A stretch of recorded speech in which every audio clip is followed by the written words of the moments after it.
Hey, Adam. Yeah, what's up, Pete? I've got a demo of my new band I want to play for you. I want to share with you. Oh, great. Are you ready for it? I'm excited. I didn't even know you had a new project going on. Well, it is a new project. It's a new album, in fact, because I'm old school. Amazing. And I've got this little petite demo for. I know we've got an important record to listen to today, but could you check this out when you get a chance? Here, take it.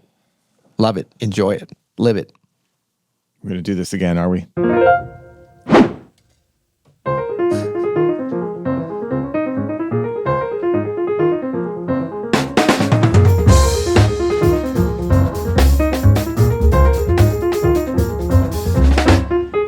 I'm Adam Manis. And I'm Peter Martin. And you're listening to the You'll Hear It podcast. Music Explored. Explored, brought to you today by Open Studio. Go to openstudiojazz.com for... Oh. You jazz lesson. Can I have my record Peter, back? Your new demo is a copy of Rest on Me by the Nostalgics. Oh. And I believe it's a coaster. It is a coaster. Also, that's the second time in a week you've done the joke, Peter. Well, no, I did it in a different... Look.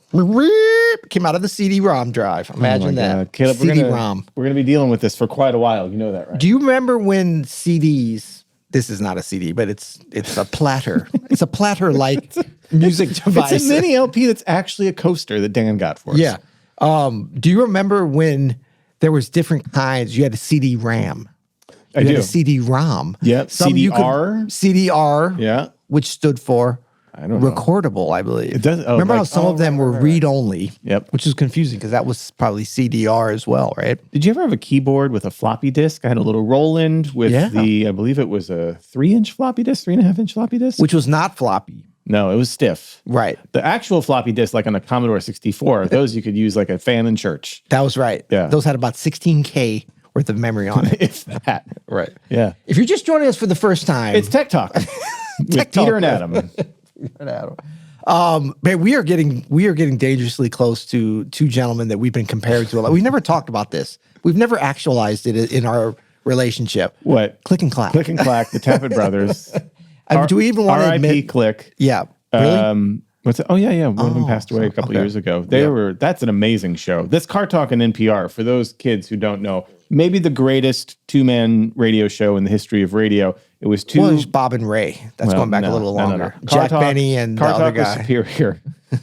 It was two brothers who were from Massachusetts. Two and brothers. Not brothers. Can we cut that? No. And had a thick Massachusetts accent. Oh, that's right. They were very Massachusetts. And like suburban Boston. They would take calls. We should maybe think about this, actually. They would take calls about people's car problems and try to figure out and diagnose, which I was remotely. Like, what are you talking about? We do that. No, but I guess we do. It's called SpeakPipe. It is called SpeakPipe. By the way, go to you'llhearit.com to leave us a SpeakPipe. But live calls. We've never done a live call. That's true. That is a little bit where we're actually talking back and forth. We have the capabilities here on our trusty old Roadcaster from 2000. Roadcaster Pro. 2019. This is the 5-year-old model. Okay. But we could take calls. Maybe we should we take calls? Would anybody like on to call automotive issues or jazz issues or I just think music? mostly jazz issues, jazz piano issues. Jazz we could adjacent. really call it. What would we call it? Click and Clack, but for jazz, it would have to be like B and Bop. Jazz talk. Jazz talk. Jazz talk. We should think about it. Jazz talk. But Peter, if anyone were to call in, check out this transition, buddy. If anyone were to call in, and want to talk about their favorite Art Blakey album, you know what I would want to talk about? Well, is it going to be today's? Because I was just thinking about that. I was like, is this my favorite Art Blakey album? Is this Mount Rushmore? Is this Apex Mountain? We're going to get to that. Because I thought it was. It's got to be up there. It's got to be up there. It's got to be up there. There's a few candidates for greatest Art Blakey albums, of course. He had a good run during this period, didn't he? Oh, unprecedented. Late 50s to early 60s. I mean, really through late 50s 80s? through the 80s, buddy. But Art Blakey and the Jazz Messengers is an institution of the music. Art Blakey is one of the greatest drummers who ever lived. And these albums are unbelievable. And this album, specifically 1963's Caravan, might be my favorite. It's definitely the one that I've listened to the most. Does it get elevated in your mind or in the zeitgeist of albums because it came out in 1963 as well? because that was a good year. We're going to talk about the year 1963. It's maybe hasn't been talked about enough. Everybody talks about 1959, but 1963 might be the year for this music. Yep. Yeah, it might be. I remember and this one, and that actually makes it even harder to stand out. And the fact that we whenever you talk about a great record for either of those years, there's so many just, contenders for greatest jazz record of all time, for some would say. Yeah. So the fact that this is talked about during that year, I think makes it even more interesting. I think it holds up. The first semester when I moved to New York and went to the new school, I had an arranging class with Charles Tolliver, the great Charles Tolliver, and we played all of these arrangements from Caravan. And I don't know if it was just his decision to do that semester. But it was a good decision. But it was a great decision because I got to finally play. And I think these were like Charles's transcriptions of them too, of these arrangements of Caravan and Sweet and Sour, and we did In the Wee Small Hours, and we did Skylark, and This Is for Albert. We did all of it. We did the whole album. Yeah, it's a great record. It's great. It's a musician's record, but it's a listener's record too. I think it holds up really well as just, an all-around just foot-tapping, swinging, but a lot of like inside baseball, inside jazz stuff happening on here. A lot of advanced arranging techniques, which I'm sure we're going to talk about. But just a fun record. Like every time I put on this record, it's a joyous record, I should say. 100%. You know what I mean? Like it makes me like just reinvigorates my love of jazz music. Forget about like, is this jazz? Is this not? This is. That's one thing I do know. It sounds great. It gets your toes tapping. Sounds great. It feels amazing. The soloing is off the charts good. The arranging is off the charts good. All of the playing, the dynamics between the horns is great. It's an organized record, but it's still got great improv on it. It's not an overly organized record, but it's got great structure to it. It is everything that we love about music and about improvised music. Sue us. We love great records. Let's take like this one here. Oh, is this your new? That's my new one. I'm going to play along. It's a small little piece I'm working on. Okay, so some cultural context. This came out in February 1963. The number one movie in America was How the West Was Won. Ooh, that's a classic. The number one TV show was The Beverly Hillbillies, which we've dealt with here. Was that the number one show for like 30 years? It was a popular show.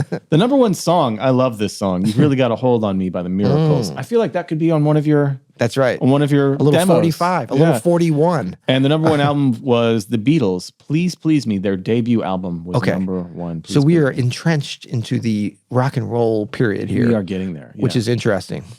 A little artist background. Art Blakey was 43 years old. That's like my age, Peter. Yeah. That's incredible. Well, a little younger than you, but who's counting? Not that much, buddy. Not that much. Curtis Fuller was 29, Wayne Shorter was 29, Cedar Walton was 28, and Reggie Workman was 25. So this was the beginning of, when I saw Art Blakey in the late 80s before he passed, I had the pleasure and the honor of being able to see him live and see him live at Sweet Basil's in New York. Cool. So right next to him.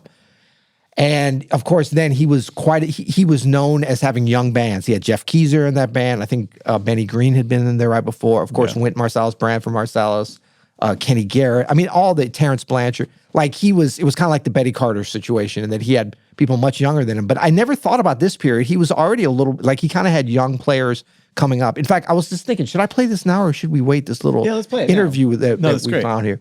Caleb, if you want to pull this up, because I thought it was interesting to think about. He was already a little bit of an elder statesman in that Curtis Fuller and Wayne Shorter were 29, Cedar Walton was 28, Reggie Workman was 25. In their late 20s, except for him. Yeah, I'm thinking Freddie was even younger. But let's check this out.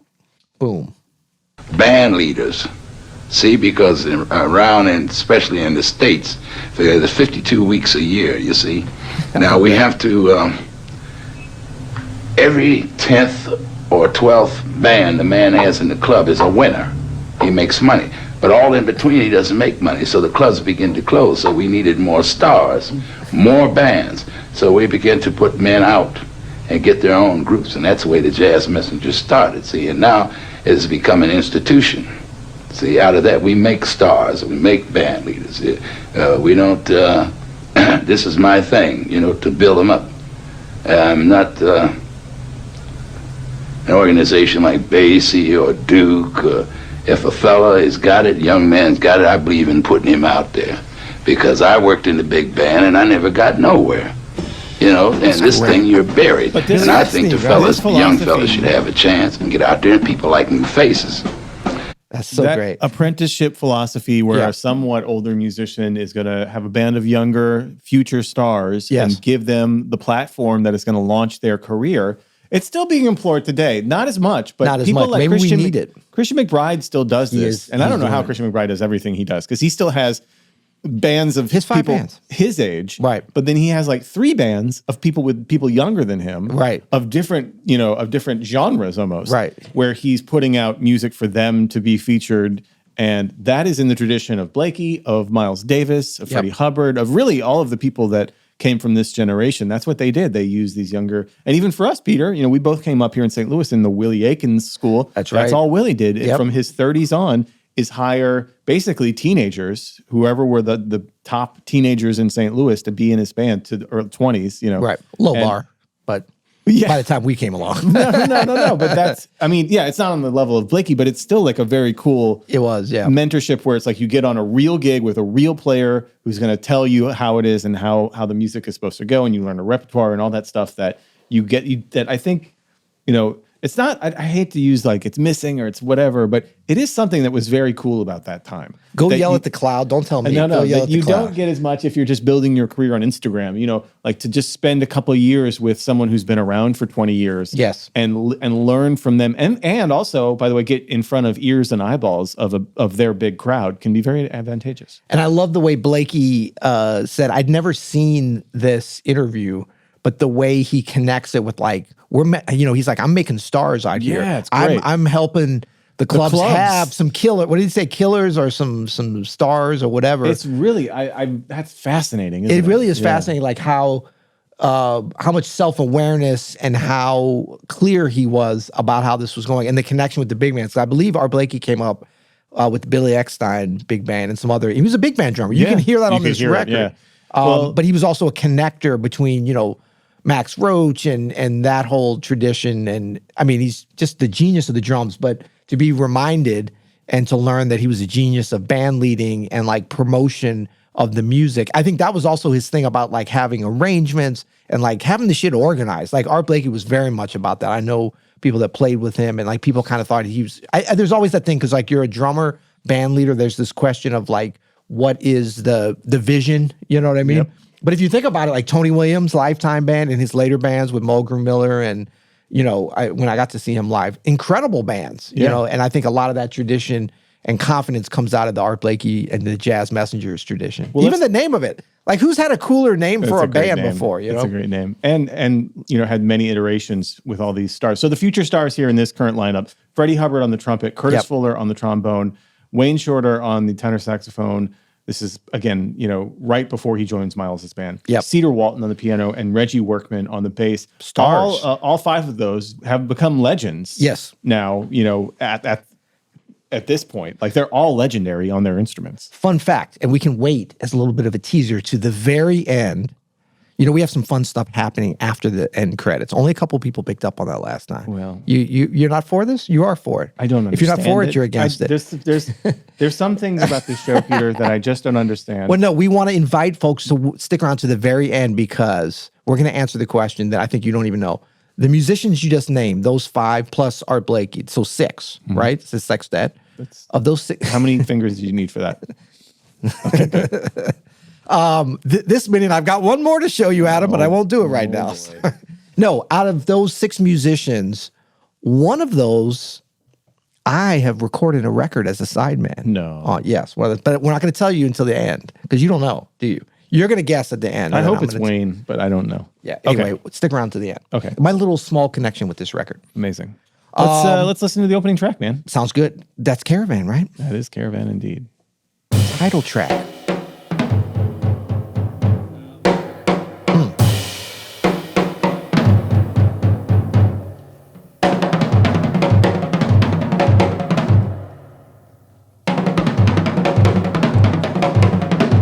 Get out of town. This is some of the most stolen solo jazz drum solo techniques. When he goes, the cymbals here. Bass drum. Oh, I still remember the first time I heard this. I was driving home from Borders after I bought it on CD when I was in high school. shout out Borders. And I Clayton was Road. just trying to feel what the drums were doing. Yeah. You know what I mean? What a way to start the record.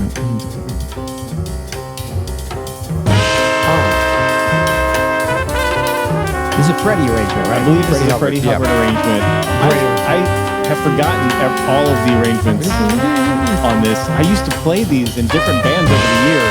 The harmony, the 3-part harmony, and then it goes to the unison.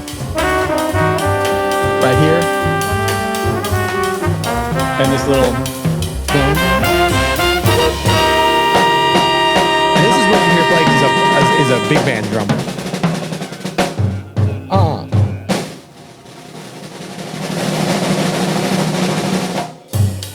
Press roll. Has there ever been a better press roll?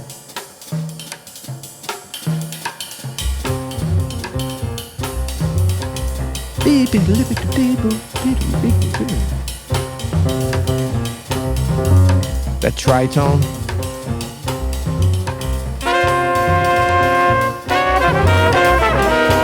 So, okay. Just that whole first minute and 45-second intro is so patient Yeah. and beautiful. The soloing, I have this as my banger solo. Blakey Okay. all throughout this track. I think nice. this is the best playing on the album. Yep. But to set it up with that, right, and then you do that, Yeah. and then,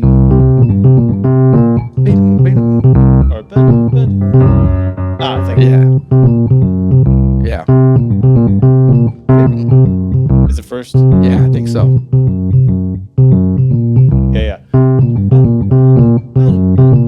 But have those two different grooves happen in that time. The whole thing is like this epic setup. It really is epic. And then with the solos in between, the way that he plays, like that first solo, which is out of time, but very much in time. Yeah. I mean, it's so like, just like precise, but kind of weird because it's at the beginning of the record. It's like, it's like those corny drum circles, but like the greatest one ever when the dudes gather around like the farmer's market or whatever and are playing. But like this one's just like spot on. This is like somebody that just pushed them out the way. Let me show you how it's done. It's like a call to listen, but you don't know what's about to come up. And it's like technically really, it's like a battalion of drummers. It's just amazing. Firing. It's huge. Yeah. And then when Blakey Epic. comes out of the second solo and comes into the when he first hits the cymbal, yeah. It took me a while to figure out where the one was when I first heard that, right? Right. Because he's doing these offbeats on the things. Let's listen to it. It's like, it's deeply grooving, but there's a mystery in it. Oh, that roll.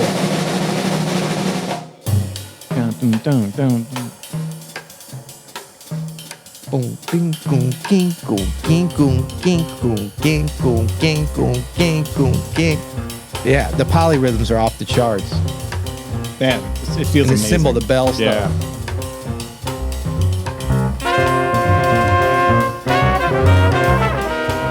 Curtis Fuller's where he's laying in this is so perfect.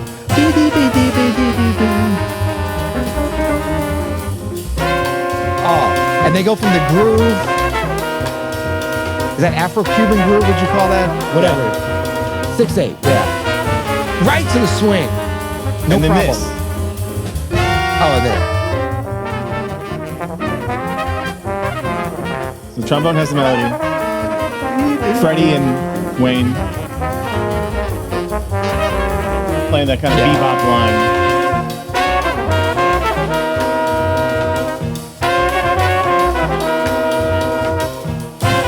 And then Freddie.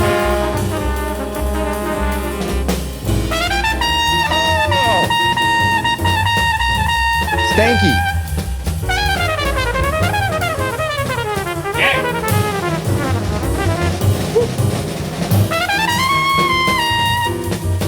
Now Blakey's not afraid to hit a 1 and not an and a 4. Oh yeah. He'll make that feel bang right on the 1.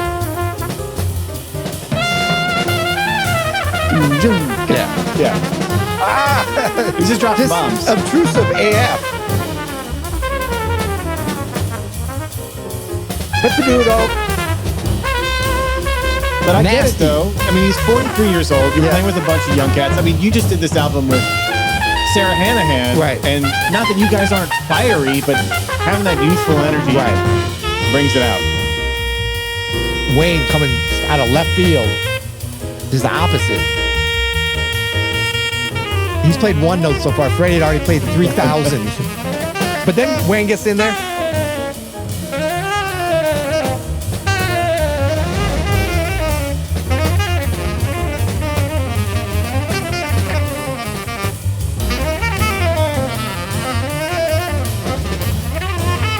I love this period of Wayne where he's straight down the middle a little more. Still finding his Wayne thing. Really fun. Oh, he's already weird. He's already Wayne weird. Steve Wilson just talked about that actually on Friday on our mentor session. And then Curtis Fuller.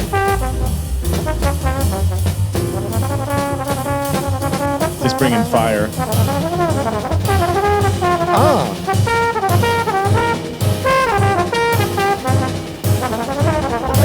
Art Blakey's like, this is my band. My name's on the cover. Yeah.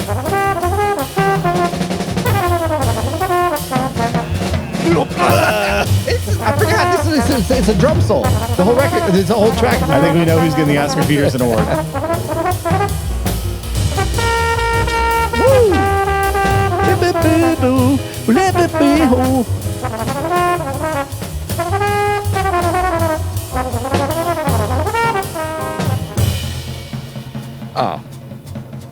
Art's like, I already took a solo. I'm taking another one. I've taken 2. Yeah. Oh, this is so good.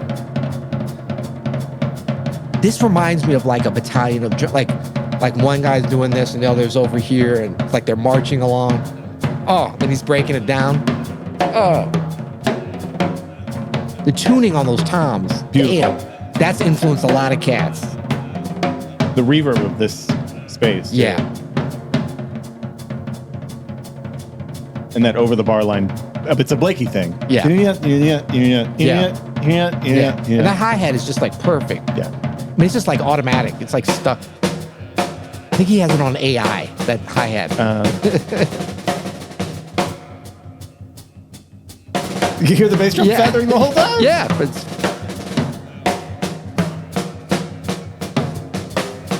Art Blakey's participating vocally as well. We'll be getting to that. Yeah.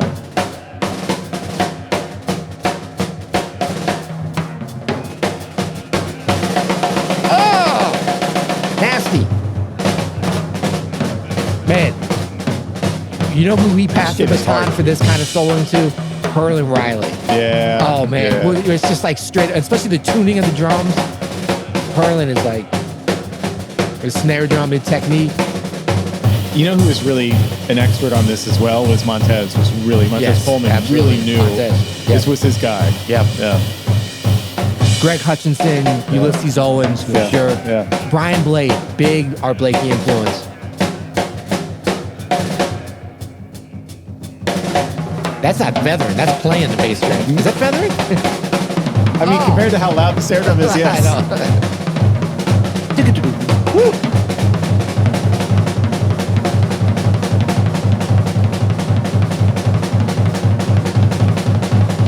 Man, it's such a beautiful, grooving, direct connection with African drumming, too. Like the way that he's soloing. That's all the people want. That's all the people want. Yeah.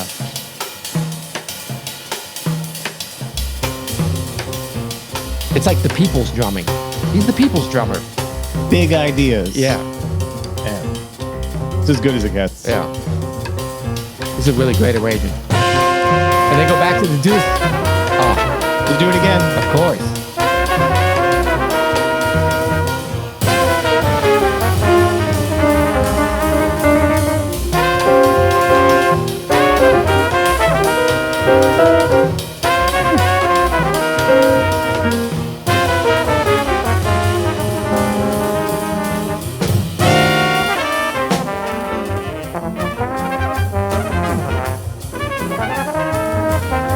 That's Wayne and Freddie played up. Oh, but they're phrasing the shit out of that. I mean, the polyrhythms he's moving around with the left hand, Blakey on this. Oh, I love the way this ends. Just grumbling. Yeah. Rumbling and grumbling.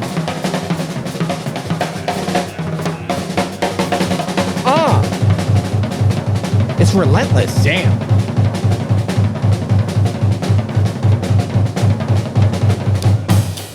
Woo.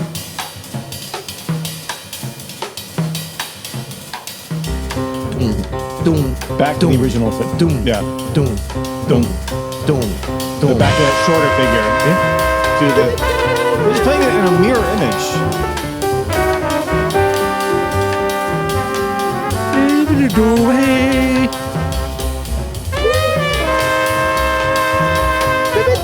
How that bookends.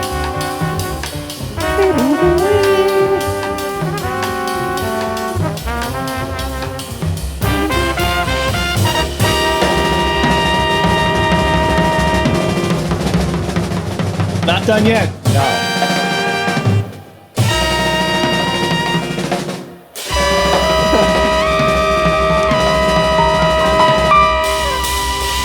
I'm gonna do that high E. Yes, How about that? that's very good. How about that? That's very good. Very, very good. So that is Caravan from Caravan. Again, Art Blakey on the drums, Freddie Hubbard on the trumpet, Curtis Fuller on the trombone, Wayne Shorter on the tenor saxophone, Cedar Walton on the piano, Reggie Workman on the bass. Peter, let's talk bangers. Well, then I think I have as what did I end up doing? Because I could have just thrown a dartboard. I got for the track, actually the next track, Sweet and Sour, which we just heard the beginning. Doom, doom, ding, doom. Yeah, this is like the sequencing on this record is a great. I know I'm always talking about that because we're going over great records. Yeah. I don't think you can have a truly, truly great record that doesn't make some sense. Yeah. Doesn't tell some story with the sequencing of the tracks. And I love, because putting this first is kind of a interesting thing because it makes sense on the one hand in that it's the title track. It's a burner. It's a burner. Yeah. But it's also by far, well, I wouldn't say maybe Skylark. I don't know at that time. I don't think that was a huge standard. It's probably the most recognizable standard Duke that's on here. Ellington's Yeah, Duke Ellington. Juan one of the- Teasdale composition, Right. Duke Ellington hit. Right. Yeah. But in terms of the arrangement and how they actualized it and the way that it starts, it's not obvious to start the record like that. It's very dramatic. Yeah. But it's very much like it could be seen as something, the point that you're leading to. That's right. The dramatic, apex mountain of the record, if anything. So when you start there, it's like, what do you do next? And I love Sweet and Sour, which is actually my banger track. Well, and as coming in right after this. I think it makes this a lot is of important, sense. and it's interesting because we start with this, classic Duke Ellington repertoire, and we go right into a new Yeah. Wayne Shorter original. And I think this record is one of a couple at this time that announces Wayne Yep. as the force of jazz composition that he is, and Yeah. will continue to be throughout the rest of his life. Yeah, and knowing that, this is some of his more sort of traditional writing. You can hear Oh, that but it's it's so Wayne, sick. but It's it's got so that. It's good. that connect. Yeah, it's got the connection. It's got some of the weird Wayne stuff that's just the brilliant, transcendental stuff. But it's also very much in the tradition. Yeah. it's very much Art Blakey types of tunes too. Well, the interesting thing with Wayne and Wayne of this period, but certainly Wayne after he joins Miles' band and starts writing music for Miles, is he's very much like Thelonious Monk. The music doesn't sound the same, but the spirit of there is a foot in the tradition, Yep. but there's so many unexpected turns that take place in the compositions, right? Yep. So he's using familiar sounds in a different way, and I think Sweet and Sour is a great example of this is as in the pocket for Wayne as you're going to get, but there's little details that are a little weird. yeah, like that. Yeah, Boom, boom, boom. so good. The counter melodies. So influential, all this style of So writing. modern. So modern. and You hear timeless. kids in Brooklyn be doing Yeah, this. Not just without the shuffle. kids in Brooklyn. No one I likes like the that. shuffle. To their own detriment.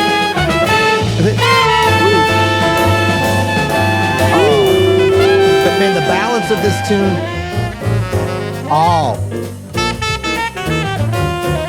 Hey.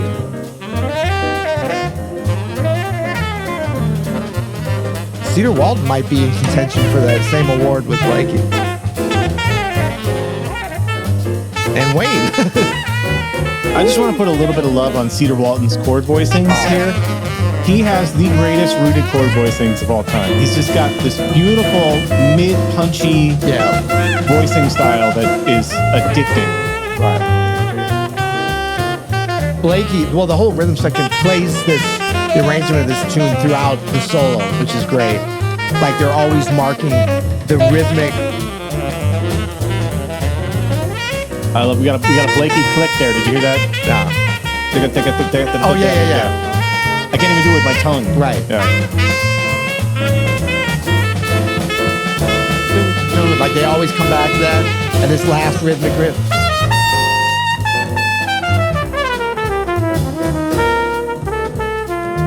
Yeah. The waltz shuffle, the waltz hi-hat shuffle is my favorite.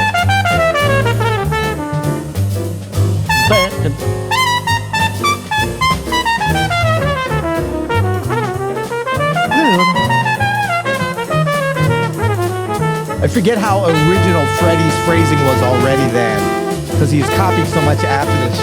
He really is copied after this Maiden Voyage and all that stuff, you know.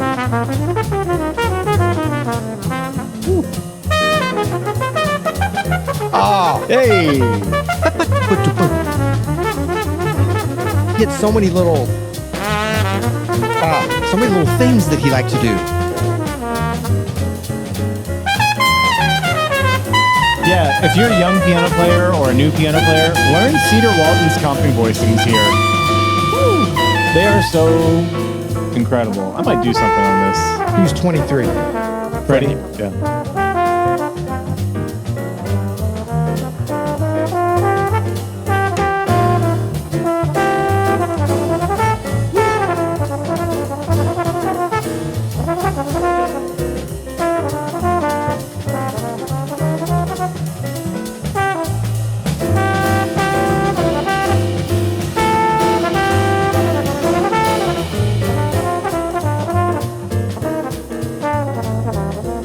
Curtis Fuller ever play with Miles? Was there ever any kind of... Miles never did a trombone, did he? I don't think so. I feel like he would have fit in that band, honestly.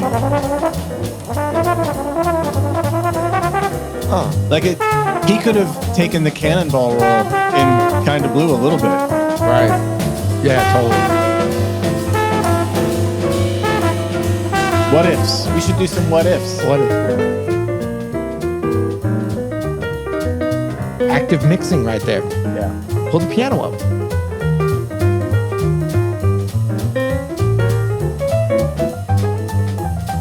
Woo!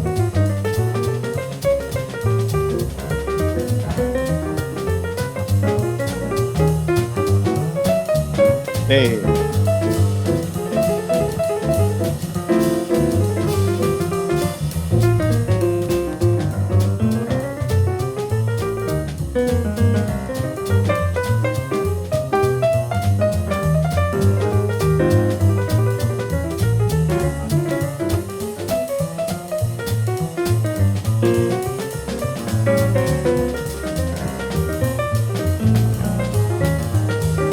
Such a great track, man. Yeah.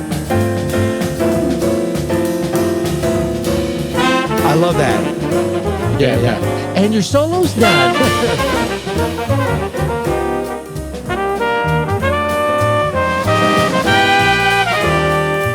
That's where the Wayne starts poking his head out. Like right. Wayne Shorter's here. Absolutely.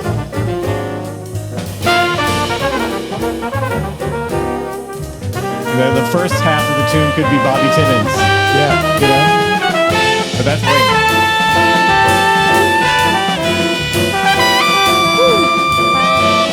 I feel like if Freddie could play higher, cleaner, it would have really been better, don't you think? He didn't really need to go. He didn't know how to go up in that register very well. Joking. I was gonna say you better clarify, buddy. We're I gonna know. get hate mail. Yeah. Let's go to my banger track. Ooh. It is Skylark. This arrangement is unbelievable. Yeah. Really good. It's a rearm, actually. Yeah. These counter lines, so good. Counter melodies.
walking ballad I tempo as well. It's one of my favorite devices. So good. I'm gonna do a tie for this because I really want to get a little bit of this tune in too. So Skylark is one of the most, I think, beautiful arrangements, and Freddie Hubbard obviously is just crushing. But we don't have this on our list to play today, Peter, but I'm gonna put it. This is one of my favorite Wayne Shorter tunes ever. Oh, this is for Albert. Yeah. Yeah, this is really good.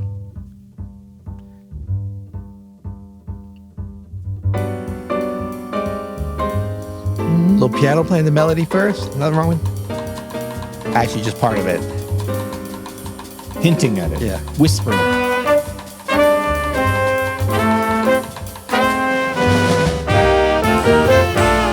way they laid back that phrase, the bum bum boom bum boom. Yeah. Oh, what Blakey's playing on the rim of the snare? Man, he's arranging like a big band drummer, but for the sec.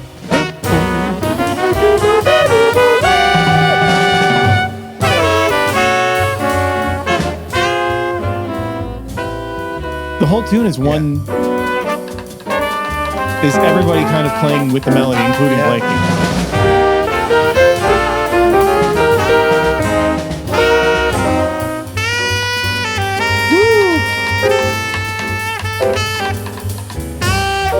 A little "This Is for Albert," just one of the greatest.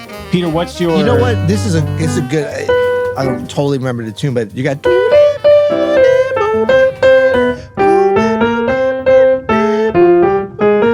So you got like a lot of Wayne stuff. There's like this inner kind of logic to it. You got a G major, try it, and then an F major. Not the chords, but like how he builds the melody off it. See something off of F, and then an E flat triad. It's the whole thing is G triad to F triad to E flat triad melodically, and then he's got some cool harmony underneath it. But there's always, I think, with great composers, you can always find that entry point where it's like, wow, what is that he's doing, and like what is the most simple basic building block that's sort of defining that melodic pattern. Absolutely. And no one, I mean, we're hearing it in these melodies from a young Wayne Shorter. Like he is letting, and this is a great lesson for composers, especially for pianists, because we get locked into our precious, precious chord progressions. I know. We love harmony so much. We love thinking about chord progressions, but let the melody take you somewhere. Absolutely. Let the melody, let your ear take you somewhere. As we heard just with Sweet and Sour, as we heard just with This Is for Albert, it goes, if you allow yourself to just be open to what the melody is gonna bring you, you can go to some really cool places.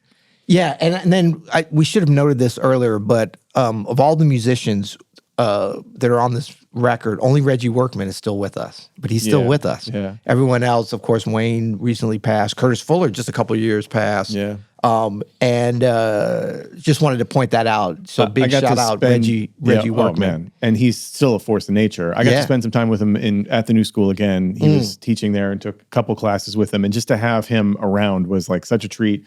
He'll be doing push-ups right before class. I mean, he's just like this incredible force of nature. And I'll never forget learning. I think we were working on like Crescent or something. And him just being ruthlessly, I mean, and he's a very sweet guy, but like really like you need to learn how to do the rubato arpeggios like Get McCoy. your shit together. Get your shit together on those. Those arpeggios are weak and you're not doing them like McCoy did them. You got to listen to the record. Drop down and give me 20. I mean, it was like that a little bit, but it was great, man. That's exactly what I wanted. Yeah. From that experience, I was just killing. So I have that was great. I'm glad you highlighted Albert, because I think that's a great tune.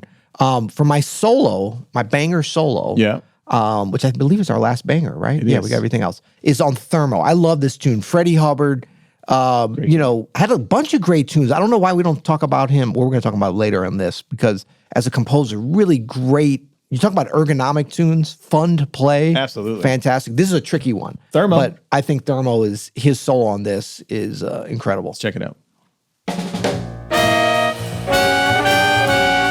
Sharp 9 much? I mean, this is as Freddie Hubbard as the And then this line. vehicle as you're going to get.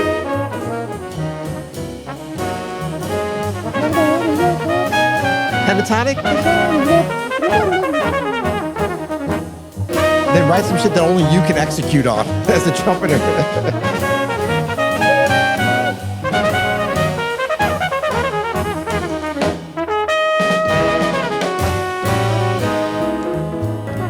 Dynamics. Art Blakey, big believer in dynamics. AABA, nothing wrong with that.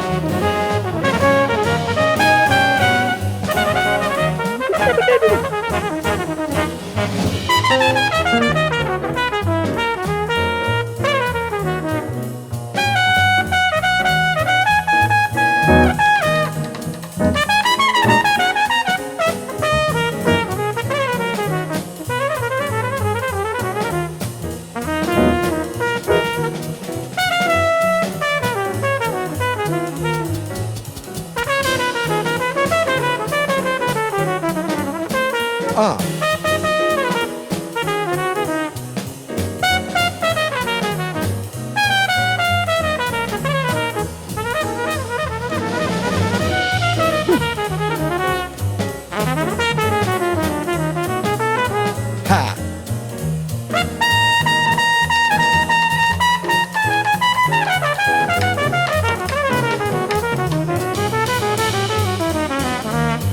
Yeah, Art Blakey solo is pretty good on this too.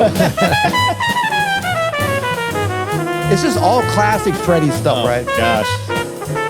23-year-old Freddie Hubbard.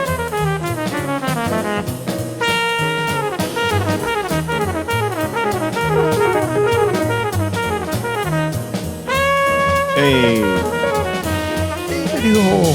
Anyway, it's Incredible. Like, you know, to me, it just Freddie's playing like that all over this record, which is fun. But that's a great one. Is that the last track on the record? Is that where we are in this? That's the last track on the record. Let's talk about some categories, Peter. Yeah. So we've got some awards to give out. So the John Coltrane Theft Award. Who stole this album? Who took it away from Blakey? I don't know if anybody did actually, but if you were to pick one, who would you say? I put Freddie or Wayne, but can it be Blakey? Can you steal a record from yourself? I don't think you can steal one from yourself. Well, because it's not really it's an Art Blakey and the Jazz Messengers record. Well, his name is still first, technically. And he lets you know it, though. I would say Freddie. I mean, because Wayne is so, like, in the cracks. And, I mean, obviously, there's times when he steals it. It's hard to ignore Freddie Hubbard. Yeah. It is hard to ignore Freddie Hubbard. Reggie Workman's put in some great work on this, too. Yeah. You know? The Oscar Peterson Overplaying Award goes to... Who would you say? Art Blakey. That's not nice. No. But he is, again, he's playing a lot. He's playing. He's soloing on everything. Yeah, his like you said, his arranging during the melodies is what's just so much fun. It's busy, but it's like a big band drummer. It's setting everything up perfectly. And the big sound that he gets is unlike any other drummer. I don't know, Caleb, is there another drummer that has, from this era, that has as big of a sound? To be honest, it kind of sounds like Buddy Rich or Gene Krupa. It is like one of those big band like drummers from that era. This huge Caleb, because he refuses to have a mic. Producer Caleb just says he prefers Buddy Rich or Gene Krupa to Art Blakey. He said Gene Krupa was way better than Blakey. No, he didn't. He did mention those names, but he said it sounds like Gene. Yeah, but I agree. It has this huge, like he's playing in a big band kind of thing, which is a great feature of this album. The Keith. Oh, this is a new. You introduced a new category onto the category doc. Because this has been the several records in a row where we've had audible singing of someone as they're playing, and not us singing along to the. Well, we've had some of that too. So you know what? Maybe we should. I have something here, but we're going to christen this because we're christening it. This is the Art Blakey Vocalization Award. Oh, it's not going to be the. No, you're afraid to say it. Well, no, I'm not. I'm just saying, say it. No, say it. I was going to call it the Keith Jarrett vocalization, but because we're christening it with Blakey, I think it should be the Art Blakey Vocalization Award, and it goes to Art Blakey.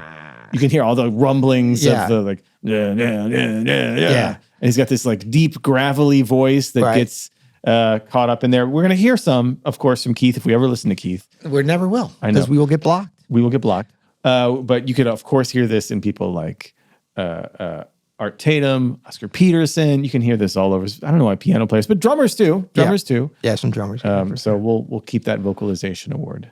Let's talk about some subs. Okay. Who? I mean, I think there's a couple positions where we could feel like somebody could come in, and then there's a couple that we might think we couldn't, i.e., drums. Who the heck is going to sub for this? But I think we've got some for everyone. And I mostly filled these out because you somehow ignored this section this morning. But so we'll get feedback from you. So your call for first call sub is Bobby Timmons on piano, which is a solid call. Just because he was in there right before this, I believe. What though, Peter? Yes. What if young Herbie Hancock was on this record. Of course he could hold Of all it those down. Wayne tunes, can you that's imagine true. that That on would be Sweet good. and Sour? That would be good. That'd be kind of good. But then if anybody's a first call, then what's a first call if it's more than one? Well, if no one's first call, then no one's first. That's true. No, Herbie would be great. Tenor, you've I got. mean, really, McCoy could come in too. Well, yeah, that would be interesting. Well, no, but he could, like That'd be a especially big- 1962. That'd be big. Yeah, That'd be big. I mean, he plays appropriate for the situation. That'd be fun. That'd be fun to hear. Tenor players. I was just kind of off the cuff here. I got Hank Mobley, George Coleman, but I'm forgetting somebody else that was. Who else was in the fold then? But those would be pretty good, right? Those would be great. Yeah, those would be great good. choices. Yeah. Yeah. Wayne's hard to he's such an individual. I know. I mean, all these players are, Yeah. but trumpet. Lee Morgan, I think, is the obvious one. Yep. But I mean, Freddie Hubbard, I wouldn't want to sub for him, no matter even if I was Lee Morgan. I threw in Clifford Brown as a little bit of a ringer because, of course, he wasn't with us anymore. But remember, he was, I think, the first record that I heard of the Jazz Messengers He with was a on there. trumpet Yeah. on there was like with Lou Donaldson, Yeah. Clifford Brown live at Birdland. So Let me ask you a question. Yeah. Early 80s Winton on this record. Oh, for sure. Would be sure. Would be killing. For sure. Yeah. Oh, what am I talking about? You know what I'm forgetting if we're going out of the thing. The one is Nicholas Payton. If we're talking about people that weren't born yet, Nicholas Payton could do this. Nicholas Payton like could he's do got this. more Freddie stuff, I true. think, than any trumpet player. But Bass- yeah, of course, Winton or Terrence Bass, we've got or to Wallace. We've got to put Ron Carter on there. He's got to be on everyone. Ron Carter could do He it, makes especially everything if this- better, and yeah. he was on most of these recordings anyway. That's right. But I think you would have to put Jimmy Garrison in the mix on this era. Young Jimmy Garrison would be fun to hear. James Garrison, gotcha. James Garrison. Yes, Just because of his connection to Reggie Workman trading off in the for sure, for sure. drums, maybe Max Roach, but I mean, come on. That would be It that would be weird. What about trombone? I got Tony Williams possibly too. On trombone? No, drums. Trombone. I don't think anybody could do this. Like, I mean, not that comes to them. I mean, JJ, of course, can do anything, I guess. Yeah. On the trombone, certainly doing that. Yeah, it would have to be JJ. That's how good Curtis is on this, Yeah. I think. It's true. Yeah. Okay. Oh, I forgot about the bespoke genre. Oh, this is the first time. Usually Adam is ahead of I me on love this. a bespoke. Go- So this will be good in real take time. over. This is like when we composed a song in 20 minutes. You remember that? Yeah. This will be like that. See if you can, in the next 10 seconds, I'll give you some music. A bespoke. Oh, thank you. This doesn't help at all, but I appreciate that. I mean,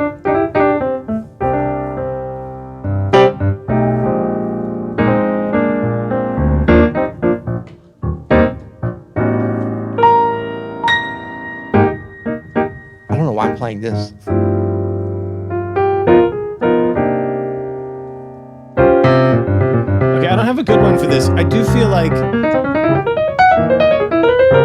So my bespoke genre Yep. is mid-messenger Mid-messenger. because this is the middle. It was a long period. entering the Jazz middle Messenger. period of the messenger. It went all the way to period. 1990. I think the Messengers, Art Blakey and the Jazz Messengers is such an institution that you have to recognize that as its own genre. Right. Almost, you know.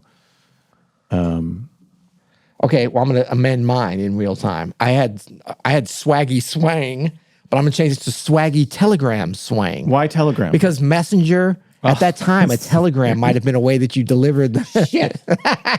Swaggy Telegram Swang. he What you outdid know me about again. that? Damn it. Well, that's I why, like winning that's why we bespoke go genre. second. I feel like it's a real outlet for my creativity. Mid-Messenger. Can we get any blander? No, you won for the Mid-Messenger blanders. sucks. Mid-Messenger is as bad as this demo album that you've Is that handed written me. by the Mid-Messengers? Mid-Messenger. Hello, my name is Adam Manis, and I love my favorite period of Art Blakey is Mid-Messenger. You know what I blame?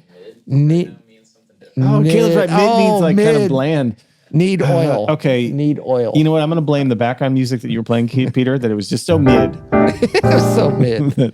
I will reiterate mine. Swaggy Telegram Swang. Okay. Wait. Keep no, going. no, Keep there's no going. redos. I got a different one. There's no redos in this band.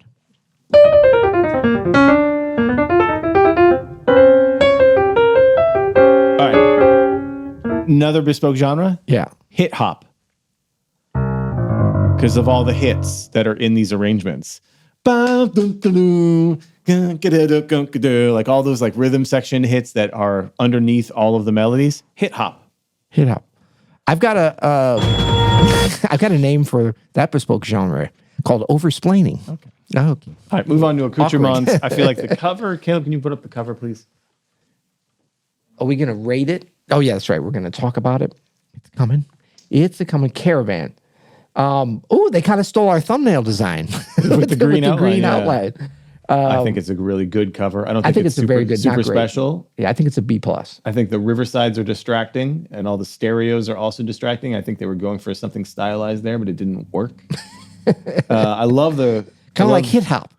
I love the suit and the pocket square and the pose that Blakey's doing. It's a good here. picture, The but it's a drum little kit bit is of a gorgeous. portrait. It's like, let's go to the mall. Oh, you're a drummer? We've got a drum set here. Can you? A little bit, yeah. Yeah. It could have been a little better, probably. Yeah, but it's an iconic cover for sure. For sure. And it brings up a lot of nostalgia and emotion connected to a great record. What does that say at the top? Stereo? Stereo. Stereo. But then it says mono too. It's both. No, it just says stereo. It says stereo. Okay. Good. Okay. Hot takes, Peter. What do you got? Hot Rants takes. or hot takes? Well, my hot take, I'm going to reverse one of my previous hot takes, which is how much I despise the bonus tracks. I kind of like them on this because they're killing. Well, if there's they're- only 2 of them. If they're at the end of the record, They're at the end, I believe. and they're they at the give end. you a different look at the takes, I'm all for them. Yeah, I'm all for them. And these are like, I think because I just like this record so much and I just want more of it. Like I've always enjoyed those. And I think when I first heard this, it was not an LP situation, it was a CD situation. So I think that was part of my original experience and I did enjoy that. But also another hot take on this is, did I put that somewhere else? Oh, we forgot Overdog, sir. We'll go to those next. What's your hot takes? So my hot take is, and this might be more of a rant, but the mentor-mentee system of the Jazz Messengers is something that's dearly missed. Yes, and needed. In some modern music genres. And not even necessarily jazz, but like, I feel like it's a great system for getting the quality of the music up. And it's really proven here. Right. You know? Does it lead to an inbred nepotistic system? I mean, there's downsides to every system. Yeah. There's no perfect political system or artistic system for learning anything. There's nothing's perfect, and there's downsides and advantages to everything, of course. But I think this is something that you don't see as much of, I think, directly in this way, where you would be a part of someone else's project like this for a couple of years with other young musicians and learn your craft from a leader who would then send you to the clubs. Send you to the clubs. Can you As be a out of star. the 1 out of 12? Yeah, as Art a Blakey star. said. I think that's an incredible thing. Agreed. All right. Let's talk about some underrated things of this record. And if there is anything overrated, actually, I don't have anything overrated. But underrated, I have, this is kind of a silly one, but Art Blakey as a band leader, as a drummer. Is that underrated? Or is that rated just correctly? Well, I think sometimes there's this feeling that it's like, because he's a drummer, it's like, oh, this was a cooperative group, which obviously it was. The arrangements, many of them were Freddie or Wayne's or just different folks. But I think that, like, when you look at the longevity of the Messenger system, like, that's really Blakey. Like, that's the one thing, that's the through current. Like, that's the connector with there. So when we talk about great band leaders, does Art Blakey come up? I guess he does. He does, I think. But he should be up, he should be at that top of the list with your Duke Ellingtons, with your Count Basie, as he mentioned.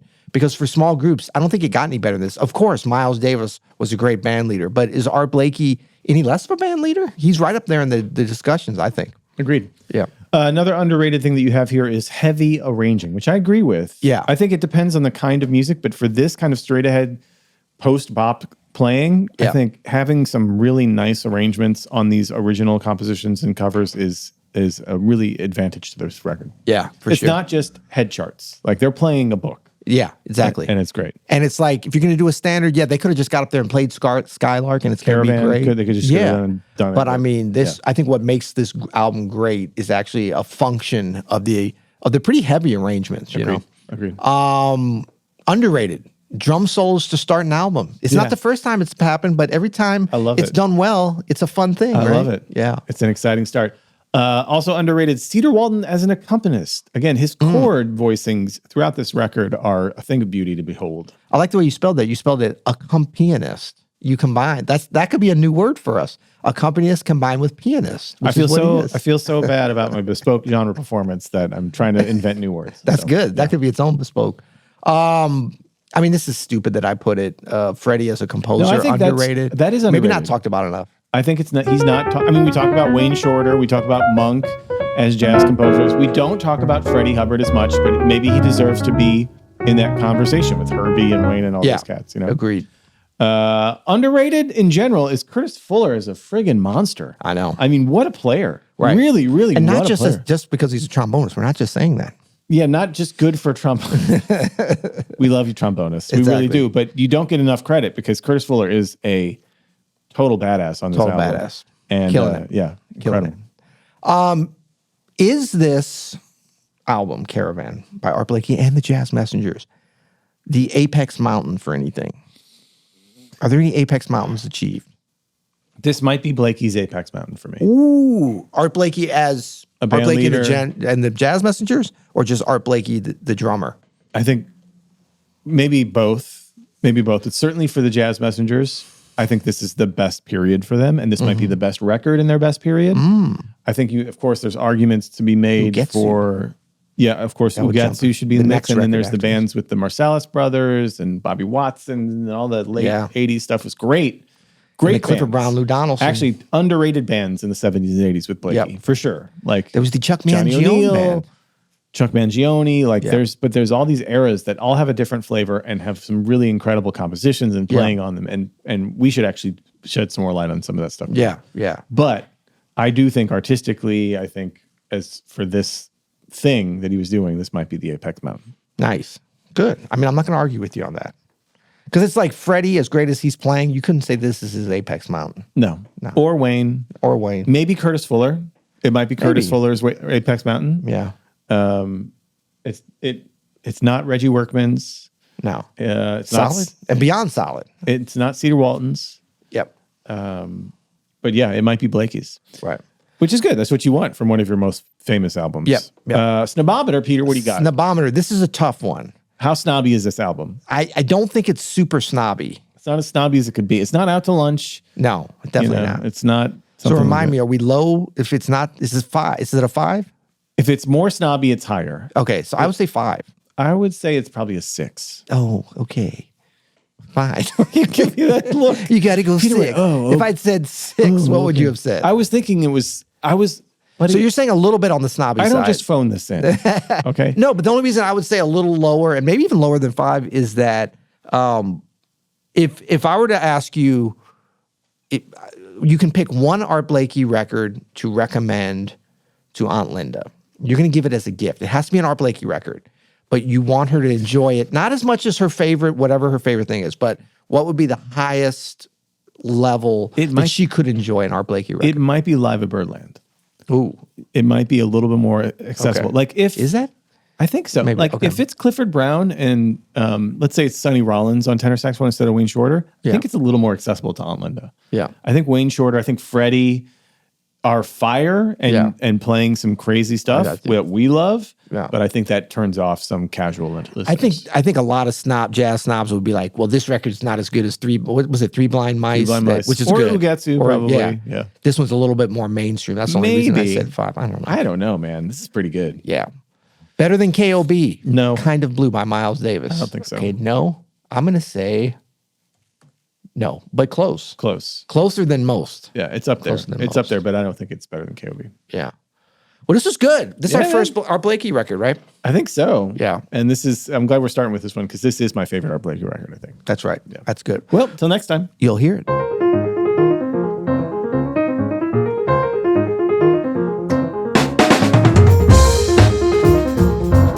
Oh, yeah.